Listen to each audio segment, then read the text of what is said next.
Every human used to have to hunt or gather to survive, but humans are smartly lazy, so we made tools to make our work easier. From sticks to plows to tractors, we've gone from everyone needing to make food to modern agriculture with almost no one needing to make food. And yet we still have abundance. Of course, it's not just farming, it's everything. We've spent the last several thousand years building tools to reduce physical labor of all kinds. These are mechanical muscles, stronger, more reliable, and more tireless than human muscles ever could be. And that's a good thing. Replacing human labor with mechanical muscles frees people to specialize, and that leaves everyone better off, even those still doing physical labor. This is how economies grow and standards of living rise. Some people have specialized to be programmers and engineers whose job is to build mechanical minds. Just as mechanical muscles made human labor less in demand, so are mechanical minds making human brain labor less in demand. This is an economic revolution. You may think we've been here before, but we haven't.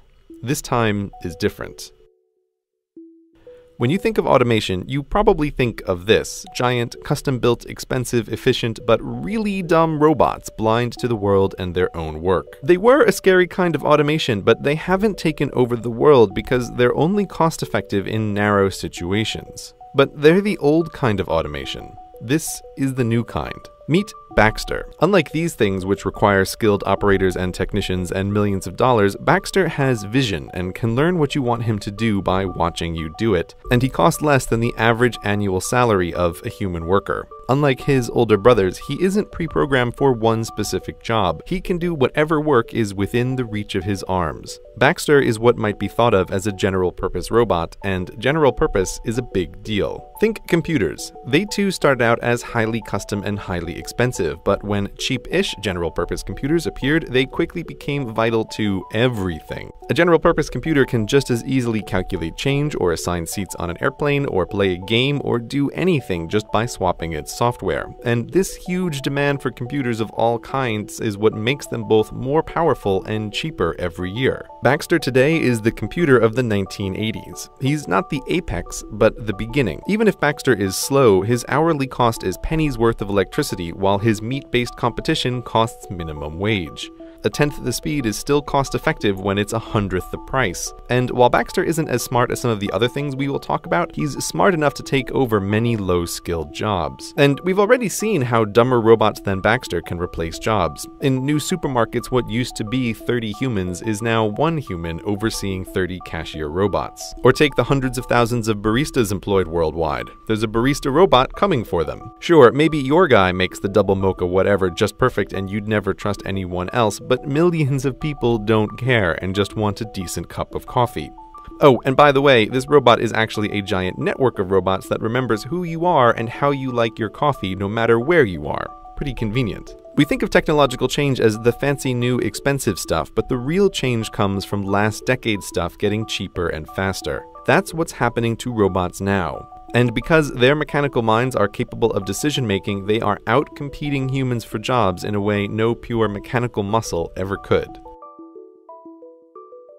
Imagine a pair of horses in the early 1900s talking about technology. One worries all these new mechanical muscles will make horses unnecessary. The other reminds him that everything so far has made their lives easier. Remember all that farm work? Remember running from coast to coast delivering mail? Remember riding into battle? All terrible. These new city jobs are pretty cushy, and with so many humans in the cities, there will be more jobs for horses than ever. Even if this car thingy takes off, he might say, there will be new jobs for horses we can't imagine. But you, dear viewer from Beyond 2000, know what happened. There are still working horses, but nothing like before. The horse population peaked in 1915. From that point on, it was nothing but down. There isn't a rule of economics that says better technology makes more better jobs for horses. It sounds shockingly dumb to even say that out loud, but swap horses for humans and suddenly people think it sounds about right. As mechanical muscles pushed horses out of the economy, mechanical minds will do the same to humans. Not immediately, not everywhere, but in large enough numbers and soon enough that it's going to be a huge problem if we're not prepared, and we're not prepared.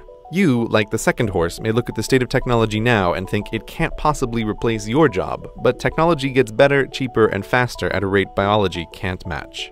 Just as the car was the beginning of the end for the horse, so now does the car show us the shape of things to come. Self-driving cars aren't the future. They're here and they work. Self-driving cars have traveled hundreds of thousands of miles up and down the California coast and through cities, all without human intervention. The question is not if they'll replace cars, but how quickly. They don't need to be perfect, they just need to be better than us. Human drivers, by the way, kill 40,000 people a year with cars just in the United States. Given that self-driving cars don't blink, don't text while driving, don't get sleepy or stupid, it's easy to see them being better than humans because they already are. Now, to describe self-driving cars as cars at all is like calling the first cars mechanical horses. Cars in all their forms are so much more than horses that using the name limits your thinking about what they can even do. Let's call self-driving cars what they really are. Autos, the solution to the transport objects from point A to point B problem. Traditional cars happen to be human-sized to transport humans, but tiny autos can work in warehouses and gigantic autos can work in pit mines. Moving stuff around is who knows how many jobs, but the transportation industry in the United States employs about 3 million people. Extrapolating worldwide, that's something like 70 million jobs at a minimum. These jobs are over. The usual argument is that the unions will prevent it, but history is filled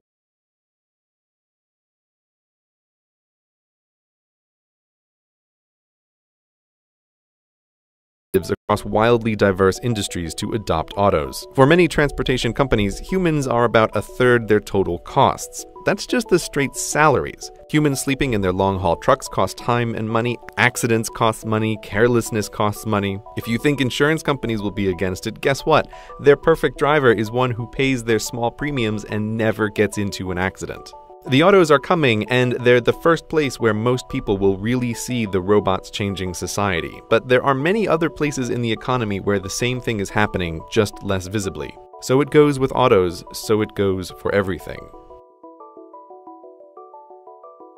It's easy to look at Autos and Baxters and think technology has always gotten rid of low-skilled jobs we don't want people doing anyway. They'll get more skilled and do better educated jobs like they've always done. Even ignoring the problem of pushing 100 million additional people through higher education, white-collar work is no safe haven either. If your job is sitting in front of a screen and typing and clicking, like maybe you're supposed to be doing right now, the bots are coming for you too, buddy. Software bots are both intangible and way faster and cheaper than physical robots. Given that white-collar workers are, from a company's perspective, both more expensive and more numerous, the incentive to automate their work is greater than low-skilled work. And that's just what automation engineers are for. These are skilled programmers whose entire job is to replace your job with a software bot. You may think even the world's smartest automation engineer could never make a bot to do your job, and you may be right, but the cutting edge of programming isn't super smart programmers writing bots, it's super smart programmers writing bots that teach themselves how to do things the programmer could never teach them to do. How that works is well beyond the scope of this video, but the bottom line is there are limited ways to show a bot a bunch of stuff to do, show the bot a bunch of correctly done stuff, and it can figure out how to do the job to be done. Even with just a goal and no knowledge of how to do it, the bots can still learn. Take the stock market, which in many ways is no longer a human endeavor. It's mostly bots that taught themselves to trade stocks, trading stocks with other bots that taught themselves.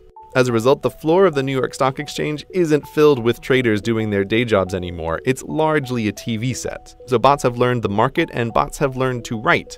If you've picked up a newspaper lately, you've probably already read a story written by a bot. There are companies that teach bots to write anything, sports stories, TPS reports, even say those quarterly reports that you write at work. Paperwork, decision-making, writing, a lot of human work falls into that category, and the demand for human mental labor in these areas is on the way down. But surely the professions are still safe from bots, yes?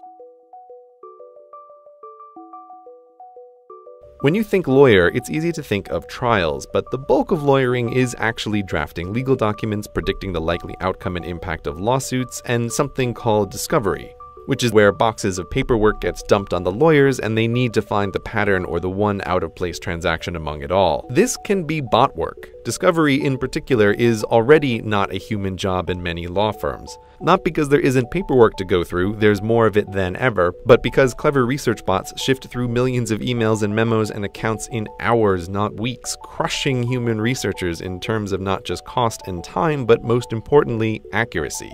Bots don't get sleepy reading through a million emails. But that's the simple stuff. IBM has a bot named Watson. You may have seen him on TV destroy humans at Jeopardy, but that was just a fun side project for him. Watson's day job is to be the best doctor in the world, to understand what people say in their own words and give back accurate diagnoses. He's already doing that at Sloan Kettering, giving guidance on lung cancer treatments.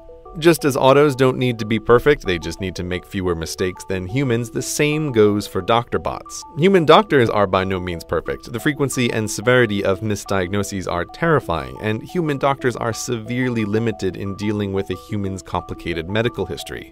Understanding every drug and every drug's interaction with every other drug is beyond the scope of human knowability, especially when there are research robots whose whole job it is to test thousands of new drugs at a time. And human doctors can only improve through their own experiences. Doctor bots can learn from the experience of every doctor bot, can read the latest in medical research and keep track of everything that happens to all their patients worldwide and make correlations that would be impossible to find otherwise. Not all doctors will go away, but when the doctor bots are comparable to humans and they're only as far away as your phone, the need for general doctors will be less. So professionals, white-collar workers, and low-skill workers all have things to worry about from automation. But perhaps you are unfazed because you're a special creative snowflake. Well, guess what? You're not that special. Creativity may feel like magic, but it isn't. The brain is a complicated machine, perhaps the most complicated machine in the whole universe, but that hasn't stopped us from trying to simulate it. There is this notion that just as mechanical muscles allowed us to move into thinking jobs, that mechanical minds will allow us to move into creative work. But even if we assume the human mind is magically creative, it's not, but just for the sake of argument, artistic creativity isn't what the majority of jobs depend on. The number of writers and poets and directors and actors and artists who actually make a living doing their work is a tiny, tiny portion of the labor force. And given that these are professions dependent on popularity, they'll always be a very small portion of the population. There can't be such a thing as a poem and painting-based economy. Oh, by the way, this music in the background that you're listening to, it was written by a bot. Her name is Emily Howell, and she can write an infinite amount of new music all day for free. And people can't tell the difference between her and human composers when put to a blind test. Talking about artificial creativity gets weird fast. What does that even mean? But nonetheless, it's a developing field. People used to think that playing chess was a uniquely creative human skill that machines could never do, right up until the point they beat the best of us. And so it will go for all human talents. Right, this may have been a lot to take in, and you might want to reject it. It's easy to be cynical of the endless and idiotic predictions of futures that never are. So that's why it's important to emphasize again that this stuff isn't science fiction. The robots are here right now. There is a terrifying amount of working automation in labs and warehouses around the world. We have been through economic revolutions before, but the robot revolution is different.